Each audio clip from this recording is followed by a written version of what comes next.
Hi everybody, Mike Gerdes here from the Greater Philadelphia Center for Spiritual Living with Wonder Dog Yoga. Of course, she's kind of nodding out, bringing you a love note.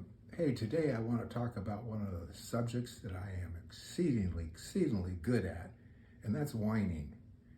Now, that could be because I come from Washington State, and we're famous for our whines in Washington. But truthfully, what whining is simply an inarticulate way of making a request. Think about that. If you just complain, if you just whine, if you just blah, blah, blah, blah. Now, number one, it's really annoying for everybody, including yourself. Number two, chances are you don't get what you think you're going to get because you're not 4 years old anymore and can get the stuff out of your folks that you could back when you were 4 by whining, if you could. So, let's take a look at why we're whining. Well, we're probably whining because we're not getting what our needs met. And sometimes what happens is life happens. Things happen to us and we don't like what's happening to us. Now, everybody runs into that situation. And sometimes when we do that, we start blaming ourselves. For those of us who have been in this teaching for a while, we recognize it's not people, places, and things around us, but it's our own consciousness that attracts these experiences. And so we start blaming ourselves for stuff. Wow. And then we start whining. Why we can't do better, what's wrong with us, that kind of stuff. That's really negative introspection. So, what to do? What to do?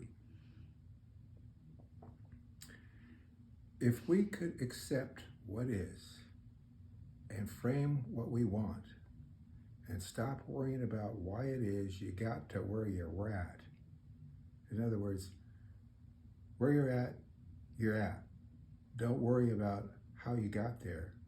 Concern yourself with reframing and seeing the good and bringing a greater experience into your life. In other words, let's don't dig deeper in the ditch. Let's start climbing the ladder to a new attitude and a new realization. Does that make sense to you? Makes sense to me.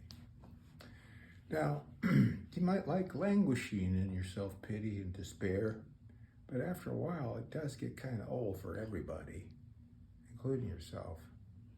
And I would really think that if you just stop, be still, and think about life the way you want it to be. Life the way that it desires to express by means of you, not necessarily what you want, but what you listening to Spirit, what does Spirit desire to express by means of you? Think on that. Accept that as your Dharma.